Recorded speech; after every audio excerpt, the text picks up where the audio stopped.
Completing their final preparations before facing the harsh elements of the English Channel, these military sailors are readying for a week at sea in the Services Offshore Regatta. Sailors from across all three services will sail 6 yachts from Cowes on the Isle of Wight to Dartmouth in Devon, where they will then join the world-famous Dartmouth Royal Regatta for a week of offshore sailing. The Army are the reigning inter-services team champions, but the Navy hope that their new boat, named Sovereign, can help bring them into a title fight this year. Yep, so we've had her for just over a year now, so she's quite a new boat to the Royal Navy sailing team, so we're still getting used to sailing her, but it's great to have a new boat. Very exciting. And how much experience is there in this crew? Do you think you'll be able to manage the changeable conditions you may experience today? Yeah, we're really lucky. We've got a really experienced crew on board. Many of us have sailed for the Navy for years, so yeah, we're really hoping we can tackle the weather today and become competitive.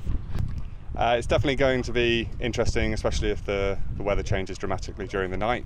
Obviously we go down to a watch system, so as we get fewer people up on the cockpit, we get people down into bed. It'll be interesting if we have to start changing sails or anything like that, but hopefully we'll plan everything ahead and it'll all go as we expect. 3, 2, 1, go! All clear.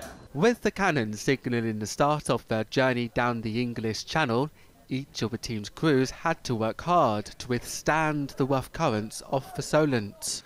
One Army boat missed the start line and was forced to turn back to ensure their race start was officially counted.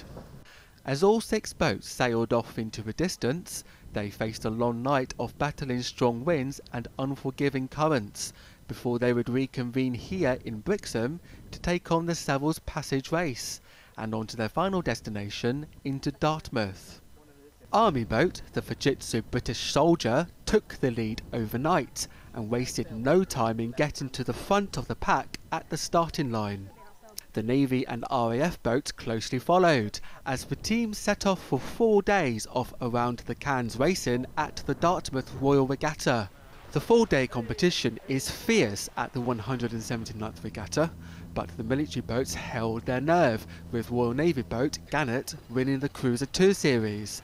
But it was Fujitsu British Soldier who triumphed in the IRC series and thus retaining their inter-services offshore sailing team title for another year. Brilliant. What a week. We've had a fantastic time. It's been a brilliant inter-service championship spread over the course of the season, but culminating this week, and I don't think I've had a better week sailing. I mean, it's been superb. We've had sun, we've had brilliant competition. The Navy's won a class, we've won a class.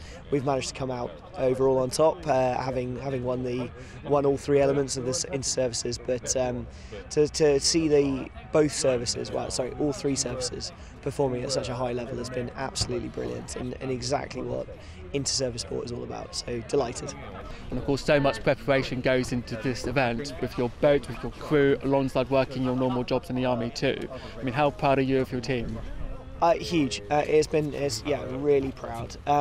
Sailing's a really technical sport. You know, it's very similar to motorsport in that respect. It's a lot about the kit. It's how you prep. It's how you optimise your boat. And it's no coincidence that we've come out with this result, not only in the inter-services but also absolutely dominating the regatta, because we've spent a lot of time, and there's a high proportion of technical officers on our team, and they've put a lot of time and effort in over successive winters to make sure that the boat's in exactly the right place. So we're delighted with how our boat's going. The Navy have come on leaps and bounds with a much newer boat. You know, time on the water really pays in this sport, and Sovereign is pushing us harder and harder each day. So I'm delighted, but we're going to have to do more this winter to stay ahead of both the RAF and the Navy, and that's what we plan to do.